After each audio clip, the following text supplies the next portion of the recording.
Thanks for being here again and listening to it. So during this presentation, I want you guys to ask yourself: would you say that you're against torture and against the idea of preventing someone from escaping excruciating pain? Because in 47 states, and almost the entire world, it is illegal to help someone from escaping their torture. What do I mean? Well, I mean the right to undergo legal voluntary euthanasia without judgment, the right to refuse life-prolonging treatment, the right to request assistance as an assisted suicide without consequences for the assister, and the right for an able-minded adult to end his or her own life at his or her own will.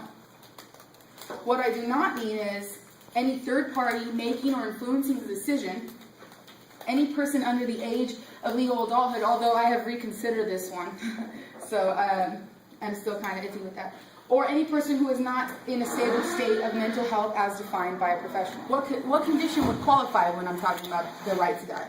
Terminal illness, chronic physical pain, debilitating although not fatal disease, or what about severe disabilities? My answer is all of them. Because allowing an individual to make this choice through all of these situations demonstrates a sense of mercy towards the said patient. Denying this personal freedom is denying this individual a dignified and painless end. So first I'm going to clarify the difference between euthanasia and assisted suicide. Euthanasia is a mercy killing, and suicide is suicide facilitated by another.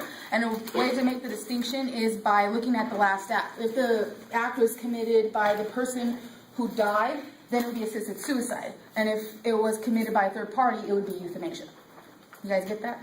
So let me be clear, I am not talking about people with psychological problems or those suffering from mental illness, because that would interfere with his or her decision making.